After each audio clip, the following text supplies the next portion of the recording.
Picture this. You're standing in the middle of nowhere. No roads, no signs, no phone in your pocket, just grass, trees, and a sky that looks the same in every direction. You need to get home. You don't have GPS. You don't have a compass. You don't even have a piece of paper.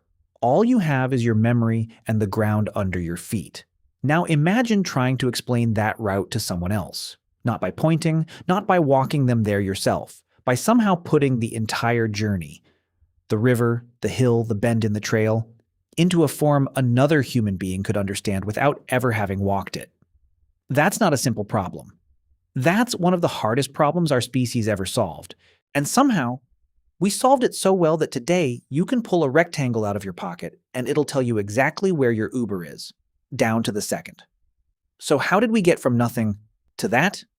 Let's go back to the beginning. Before cities, before writing, before anyone had ever drawn a line to represent a place. Early humans didn't need maps to survive. They needed something simpler, memory. A hunter doesn't think in coordinates. He thinks in sequence. Cross the river. Past the ridge where the trees thin out.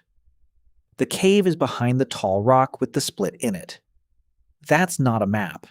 That's a story your body remembers. For most of human history, that was enough. Landmarks, routes, a mental thread connecting one place to the next. But memory has a limit.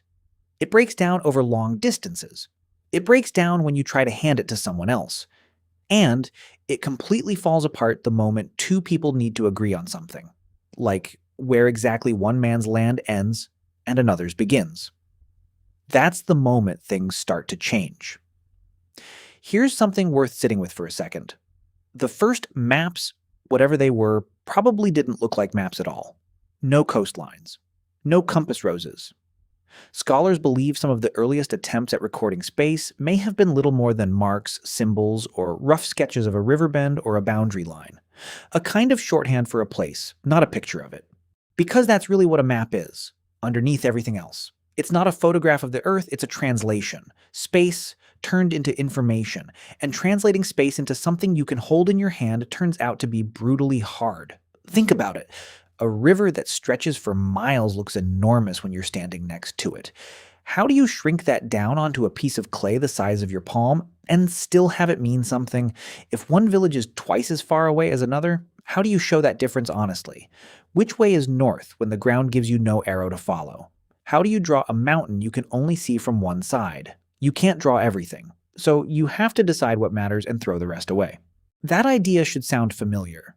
Think about a subway map. It's not an accurate picture of the city above it. The streets are wrong, the distances are wrong, half of it isn't even to scale. But it works because it only keeps what your brain actually needs. Ancient people were wrestling with that exact same problem, thousands of years before anyone called it design. So where did this actually start to matter? Mesopotamia, the land between the Tigris and Euphrates rivers, one of the first places on Earth where humans settled down, farmed the same land year after year, and built cities. And that changes everything. Once land isn't just something you walk across, but something you own, farm, tax, and pass down, memory stops being enough. If two farmers argue over where a field ends, somebody needs proof. If a ruler wants to control territory, somebody has to measure it. If water needs to reach the right fields through irrigation channels, somebody has to know exactly where everything sits in relation to everything else.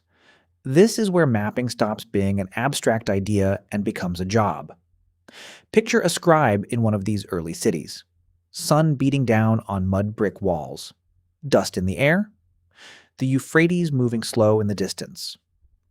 Irrigation ditches cutting through the fields.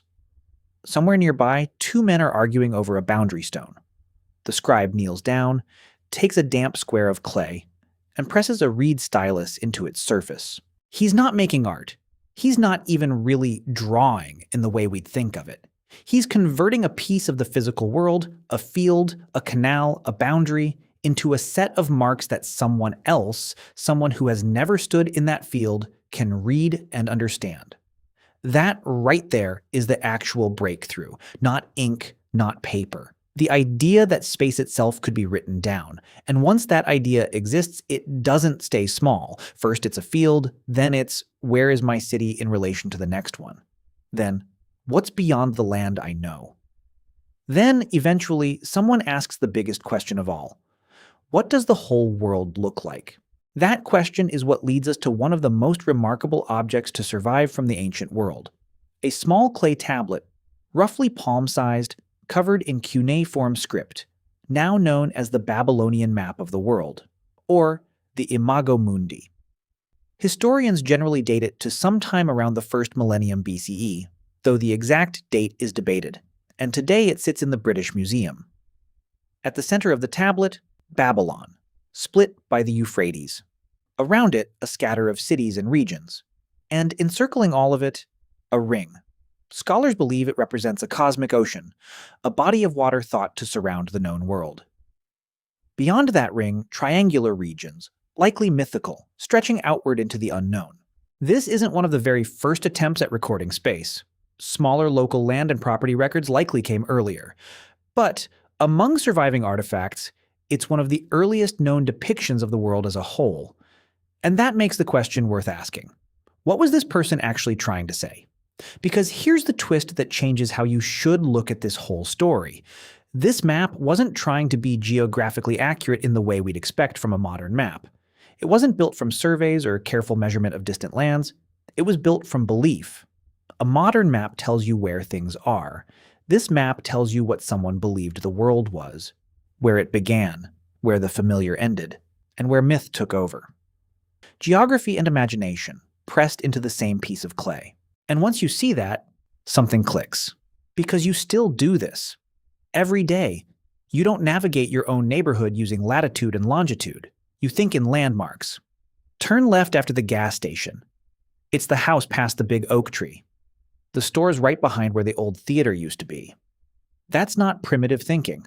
That's the exact same mental machinery the Babylonians were using, just running quietly in the background of your own head. Mapping was never really invented out of nowhere. It grew out of something our brains were already doing. Someone just figured out how to get it out of the skull and onto a surface other people could see. From there, the idea kept expanding. Generation after generation.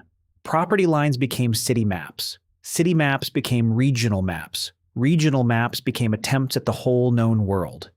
Eventually, real measurement entered the picture, angles, distances, mathematics. And cartography turned into something closer to science. Sailors got charts, explorers got coastlines, satellites got launched, and somewhere along the way, all of it collapsed down into a glowing map on a screen in your pocket. Same fundamental question the whole way through. An ancient farmer once wondered, where is the river? Now you wonder, where's my Uber? Different tools, same human instinct. So think back to that person standing in the unfamiliar landscape with nothing but memory and the ground beneath their feet. No satellite, no signal. Just a shape of the world held together entirely inside their own mind. The first map wasn't really about geography at all. It was about something quieter than that. The very human attempt to take something that only existed inside one person's head and find a way to hand it to someone else. That's still what every map does. It always has been.